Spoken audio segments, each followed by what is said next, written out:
스토리텔링 성경 사무엘상 1장 한나의 기도. 소 제목입니다. 엘가나 가족이 실로 성소에 올라가다. 1장 1절에서 8절. 이집트를 떠나 약속의 땅 가나안에 정착한 이스라엘. 이때가 주전 1400년경입니다. 그로부터 10년 후쯤 모세의 후계자이며 가나안 정복 전쟁의 영웅인 여호수아는 110세를 일기로 생을 마감한다. 이때가 1390년경입니다. 이후에 이스라엘은 초대 왕인 사울이 세워지기까지 12사사들에 의해서 다스려지는 기나긴 340년의 사사시대로 접어든다. 이때의 사사기의 기간이 주전 1390에서 1050년경입니다. 이스라엘이 위기에 처할 때마다 구원자로 등장한 사사들. 하지만 그들은 모세나 여호수아처럼 강력한 통치권을 갖지 못하고 저마다의 지역에서 국지적으로 활동했기 때문에 이스라엘 12지파를 하나의 국가로 통합시키지는 못한다. 게다가 사사시대는 암울한 타락과 무법의 시대였다. 이스라엘 백성들이 하나님과 그분의 말씀을 떠나 바알과 아세라 같은 이방 우상들을 숭배하면서 각자 자기 생각에 따라 제멋대로 행동했기 때문이다. 그 결과 이스라엘은 종종 하나님의 징벌을 받아 340년의 사사시대 가운데 근 100년을 외세의 침략과 압제에 시달렸다. 그나마 이스라엘을 불쌍히 여긴 하나님의 긍휼로 인해서 때마다 사사들이 일어나 구원자의 역할을 감당했기에 이스라엘은 멸망하지 않고 약속의 땅 가나안을 아슬아슬하게 지켜낼 수 있었다. 사사시대 동안에 계속해서 약화되어가는 이스라엘. 그런 이스라엘의 위기적 상황은 주변 나라들로 인해서 긴박하게 돌아갔다. 독립된 지역 지도자인 사사체제로는 강력한 왕정체제를 갖춘 주변 나라들의 위협과 공격을 막아낼 수 없었다. 때에 이스라엘의 주변 국가들은 이러했다. 서쪽에는 블레셋이 자리 잡았다. 에게 부근의 크르타 섬에서 팔레스타인으로 이주해온 해양민족 블레셋. 그들은 지중해 남부 해안을 중심으로 강력한 도시 국가를 세웠다. 당시는 후기 청동기 시대가 끝나고 이제 막 철기 시대에 신기술이 일어나고 있었다. 해양 민족인 블레셋은 선진 문명을 빠르게 받아들였다.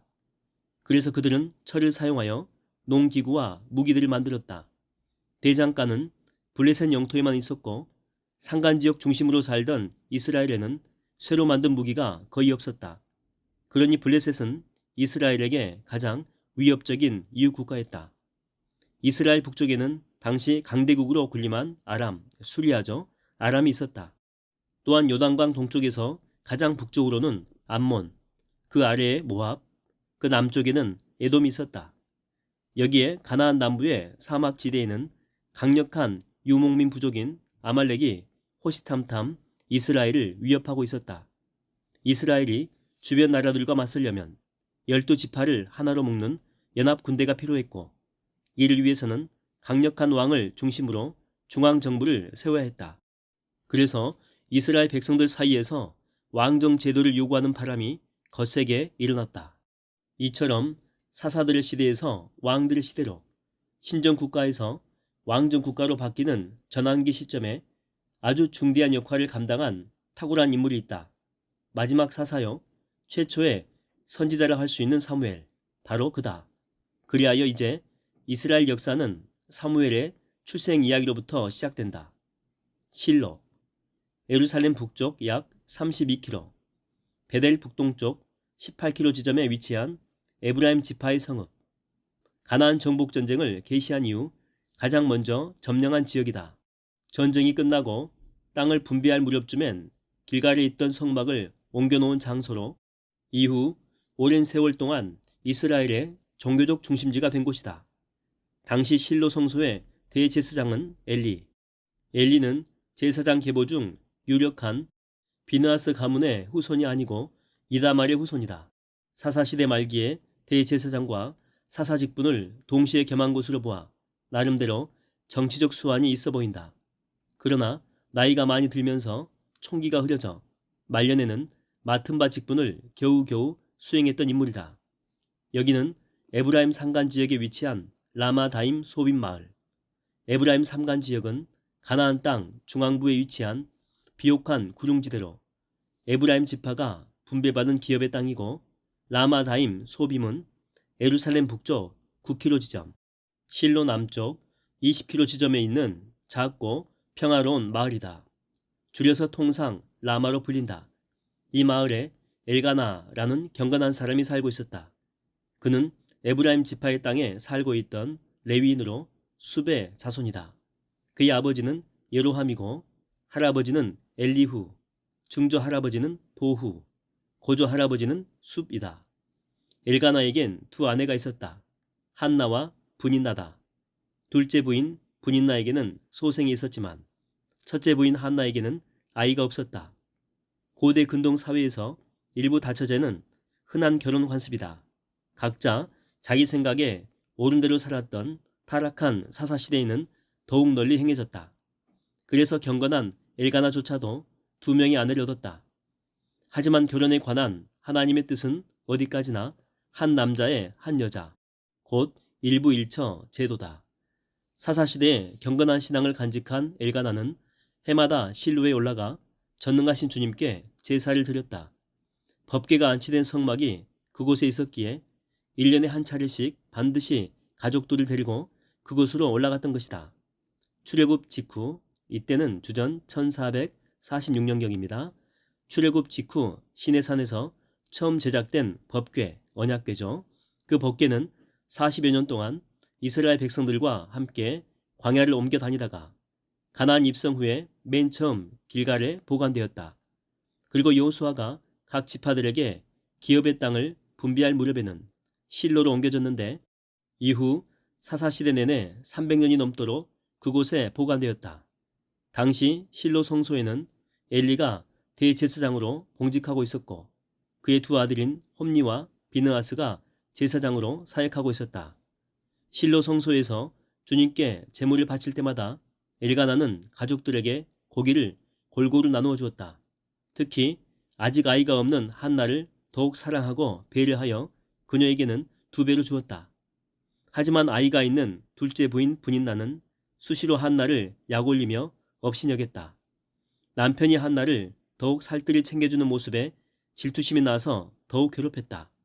그런 분인나의 멸시와 조롱에 한나는 속이 상해 울었다. 두 부인 사이에 일어나는 구체적인 일에 대해서 잘 알지 못하는 엘가나는 얼굴에 슬픔이 가득한 한나를 더욱 다독이며 위로했다. 여보, 왜 아무것도 먹지 않는 것이요? 너무 마음 아파하지 말아요. 10명의 아들보다 내가 곁에 있는 것이 더 낫지 않소? 그러니 뭐든 먹고 힘을 좀 내시구려. 남편의 따뜻한 사랑과 특별한 호의에도 불구하고 한나의 허전한 마음은 채워지지 않았다. 그건 아이가 생겨야만 채워질 수 있는 여인만의 빈 둥지였다. 특히 다사는 하나님의 크신 복이요 불임은 하나님의 저주라 여겼던 고대 이스라엘의 여인들에게는 더욱 그러했다. 소 제목입니다. 한나가 주님께 소원하다. 1장 9절에서 18절까지. 여느 때처럼 주님께 제사 드리러 실로 성소로 올라간 엘가나 가족. 라마에서 실로까지는 북쪽으로 20km. 엘가나 가족은 주님께 제사를 드린 후에 식구들이 다 함께 모여 식사를 마쳤다. 하지만 한나는 음식을 거의 입에 대지 않았다. 영락없이 이번에도 분인나가 불임 문제로 한나의 속을 확 뒤집어 놓았기 때문이다. 크게 속이 상한 한나. 그녀는 주님께 기도하러 주의 성막을 찾았다. 한나는 불임의 문제로부터 야기되는 모든 속상함을 하나님 앞에 토로할 작정이었다. 때마침 대제사장 엘리는 성막 문기둥 곁에 의자에 앉아 있었다. 한나는 비통한 심정으로 가슴을 치고 흐느끼면서 기도했다. 오 전능하신 주님, 큰 괴로움과 고통에 처한 이 여종을 살펴주십시오. 제발 불쌍한 이 여종에게 아들 하나만 허락해 주십시오. 그러면 그 아들의 삶을 온전히 주님께 바쳐 평생토록 그 아들의 머리털을 자르지 않도록 하겠습니다. 아들을 허락해 주시면 그 아들을 구별된 나실인 삼아 일평생 하나님을 섬기도록 주의 성소에 바치겠다고 맹세한 것이다. 삶을 구별하여 주님께 바치기로 작정한 나실인은 평생 동안 머리털을 깎아서는 안 되었다. 포도주나 독주도 금해야 했고 시체와 접촉해서도 안 되었다. 어라, 저 여인이 지금 뭘 하고 있는 거지? 때에 엘리 대제사장은 졸린 눈으로 한나의 입술을 줄곧 지켜보고 있었다. 한나는 가슴치고 울면서 속으로만 기도드렸기에 입술만 달싹이고 소리는 하나도 들리지 않았다. 쯧쯧, 술에 취해 주정하고 있는 게 분명하군. 거룩한 성막 앞에서 저러고 있다니. 세상에 여인이 어쩌자고. 쯧쯧. 이스라엘의 종교적 절기에는 모두 포도주를 마시면서 즐거워했기에 대제사장 엘리도 한나도 그렇게 술 취한 상태에서 성소에 올라온 줄로 생각한 것이다. 한 여인의 간절한 호소를 제대로 분간하지 못한 엘리. 이는 당시에 대제사장의 쇠퇴한 영성을 잘 보여준다. 의자에서 일어난 엘리는 느리게 다가가 엄한 말로 한나를 꾸짖는다. 여인이여, 주님의 성막 앞에서 이게 무슨 행태요? 언제까지 그렇게 술에 취해 지낼 참이요? 빨리 술을 끊도록 하시오. 기도에 심취했던 한나, 대제사장의 꾸지람에 놀라 머리를 조아리며 황급히 대답한다. 아, 아닙니다. 대제사장님, 이 여종은 술에 취한 것이 아닙니다. 큰 슬픔과 고통으로 주님께 제 사정을 아뢰고 있었을 뿐입니다. 저를 나쁜 여자로 생각하지 마십시오. 한나의 고백을 들은 엘리. 그는 한결 누그러진 어조로 말한다. 찬찬히 살펴보니 성막에 올라와서 술주정을 부릴 여인은 아니었다. 필시 말 못할 가슴 아픈 사연이 있으리라. 아, 미안하오. 나는 그대가 술주정하는 줄 알았소. 대제사장님, 저는 마음이 슬픈 여자입니다. 제발 아기를 낳게 해달라는 제 소원을 주님께 아뢰어 제 소원을 이루어지게 해주세요. 좋소. 그리하리다. 이제 평안한 마음으로 돌아가시오. 하나님께서 그대의 슬픔을 어루만져 주셔서 그대의 간구를 들어주실 것이요. 대제사장의 약속을 받자 한나의 마음이 한결 평화로워졌다. 얼굴에서 슬픈 기색이 사라졌다. 이후로는 분인나가 괴롭혀도 더 이상 상처받지 아니하고 더욱 주님만을 의지했다. 기도 응답을 확신하여 소망 가운데 살았다. 소 제목입니다. 소원한 대로 한나가 아들 사무엘을 주님께 바치다. 1장 19절에서 28절. 다음날 아침 엘가나 가족은 고향 라마로 돌아갔다. 이후 한나는 임신했고 달이 찾아 아들을 출산했다. 이름을 사무엘이라 지었다. 주께 간구하여 얻은 아들이란 뜻이다. 한나는 아들에게 젖을 물리며 마냥 행복해했다.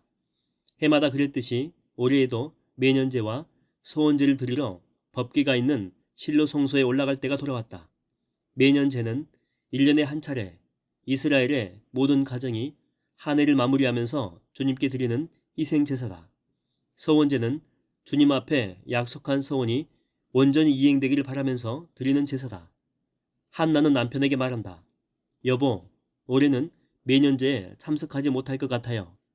사무엘이 젖을 뗄 때가 되면 그때 주님께 서운한 대로 실로 성소로 올라가서 나실인으로 주님께 바칠 생각이에요. 그래서 그 아이를 성막에서 계속 살게 하려고요. 고대 이스라엘 사회에서 아기의 젖대는 시기는 대략 생후 3세 무렵이다. 이때까지는 어머니의 세심한 양육이 꼭 필요했다. 일단 젖을 뗀 후에는 성막에 맡겨져 성막에서 일하는 여인들의 손에 의해 충분히 양육될 수 있었다. 일평생 나실인으로 살다니. 그건 아이에게 너무 힘든 일이 아니겠소? 지금이라도 내가 허락하지 않으면 부인의 서원은 물릴 수 있어. 잘 생각해 보시구려. 아니에요. 주님께 드린 서원이므로 그대로 지키고 싶어요. 그래요? 그렇다면 당신 좋을 대로 하시구려. 한나는 사무엘이 젖을 뗄 때까지 실로 성소 참배를 중단하고 정성껏 길렀다. 마침내 사무엘이 젖을 떼자 한나는 그 아이를 데리고 성막으로 올라갔다. 이때 3년 된 수소 한 마리, 밀가루 1에바, 1에바는 23리터입니다. 포도주가 든 가죽 부대를 제사 제물로 가져갔다. 아들을 성막에 두고 올 생각으로 잠을 이루지 못한 것은 사실이지만 그렇다고 주님께 드린 소원을 후회하진 않았다. 하나님께서 주신 선물이니 하나님께 도로 드리는 것이다. 대제사장님, 저를 기억하시겠습니까? 아이를 갖게 해달라고 소원 기도를 드렸었는데 주님께서 제 간구를 들어주셨어요. 그래서 소원대로 이 아이를 주님께 바치겠습니다. 한나는 소원 기도대로 아이 사무엘을 주님께 바쳤다. 이후 한나는 1년에 한 차례 외에는 실로 성소에 올라가지 않음으로 해서 부모의 정을 최대한 절제했다. 그녀는 끝까지 소원을 지켰던 것이다. 사무엘이 암울한 사사시대 말기에 그 어둠을 밝히는 큰 빛이 될 수 있었던 것은 어머니 한나의 소원, 하나님과의 약속을 철저히 지킨 믿음의 어머니가 있었기 때문이다.